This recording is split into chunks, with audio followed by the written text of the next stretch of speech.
Yo, video number five, relationship destruction and why men have tremendous power, why we men have tremendous power. So we're going to begin with how not to do things, because it just makes sense. A lot of guys don't know what to do. We're going to tell you what not to do.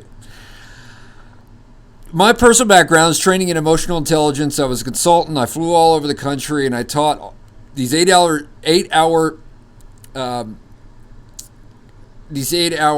sessions on emotional intelligence to corporations, to companies all over the country.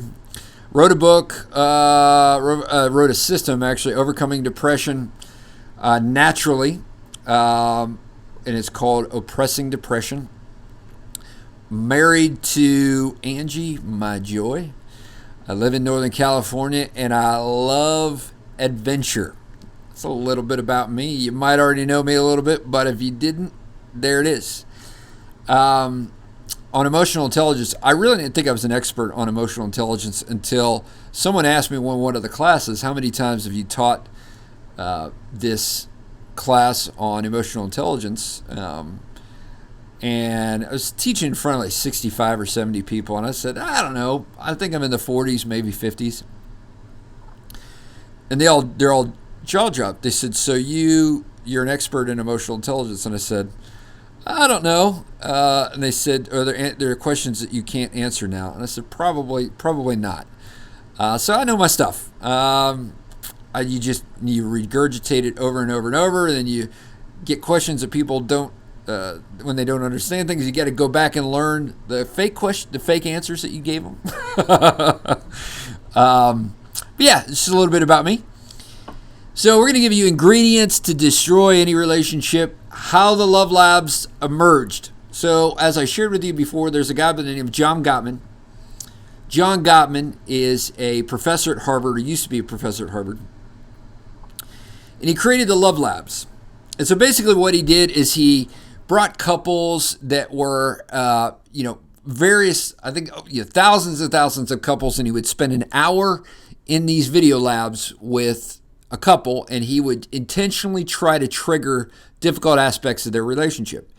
And then he would have the video cameras monitor their faces, and then they would diagnose the emotions that they're feeling as they're having conversations about the most difficult aspects of their relationships.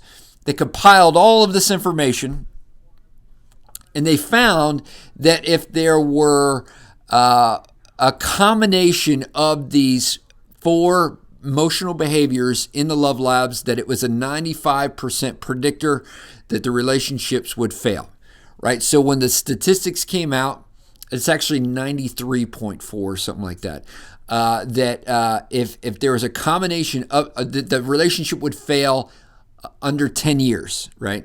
That they wouldn't make it to the 10-year mark, right? So there's a 95% predictor that the relationships would fail, 93.4, whatever it is, if they had a combination of these 4 emotional behaviors. And those 4 are stonewalling, defensiveness, contempt, and criticism. Those are the 4. So we're going to walk through all 4 of these.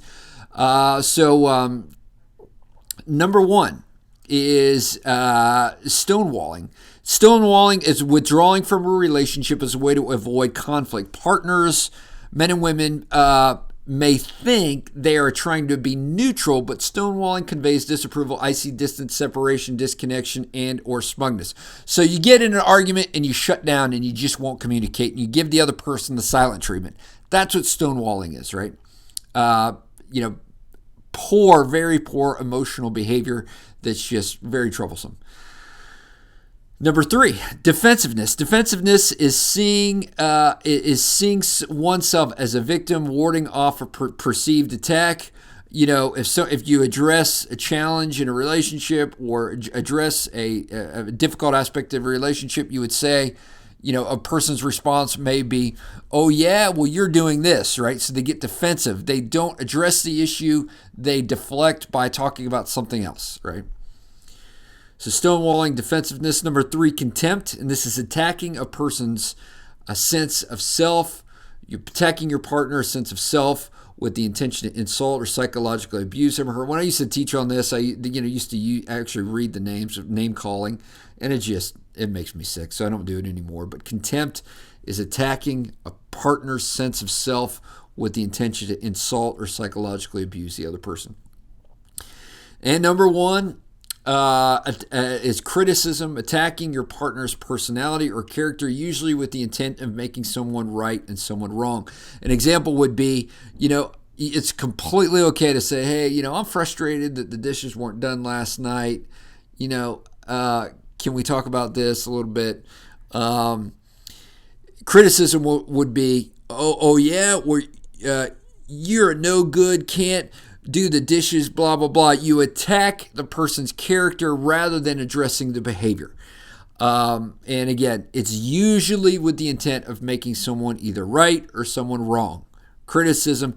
Gottman he says, I have research to back up that if we use all four of these in combination within 1 hour, there's a 93.4% chance that the relationship will dissolve within 10 years.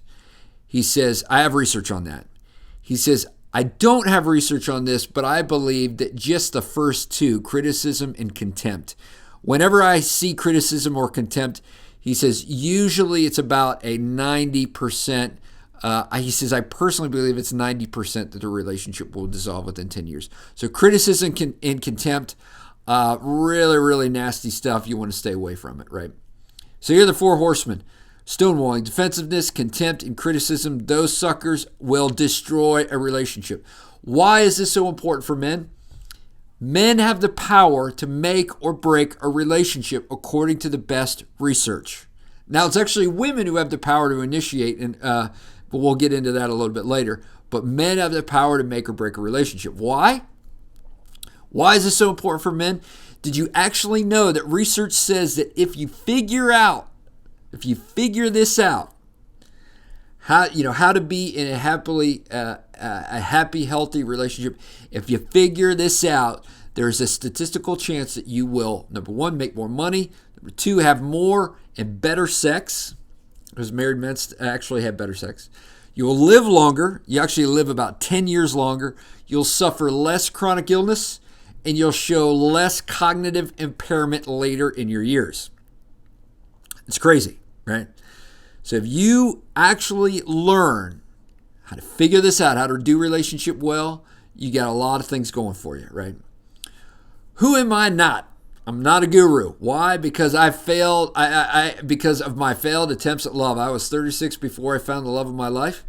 Most of the information in this course comes from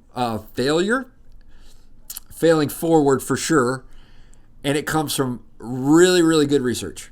Most of the information in this course is a compilation of the best and new cutting-edge research on how relationships thrive, right? So let's recap a little bit.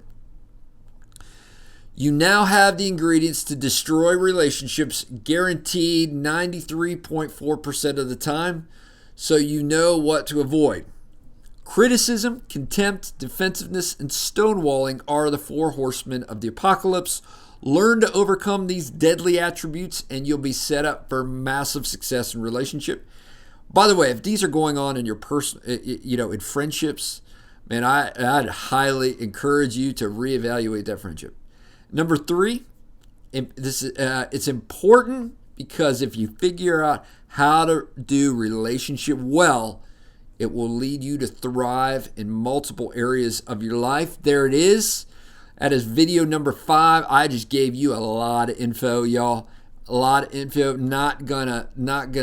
If you want to go back and listen to this one again, this one, the Four Horsemen, to digest it, it's very important. And in the next video, we're going to see how what we call flooding, emotional flooding, which is a combination of all four, really affects men as well. So, and here we are, flooding, the reason why men are stripped of their power when they lose control, and what you can do to overcome flooding, right? This is a really, really big key. We are going to go there in video number 6. There it is. Thank you for hanging with me on video 5. You guys are rock stars. Appreciate you. And I'll see you in the next video.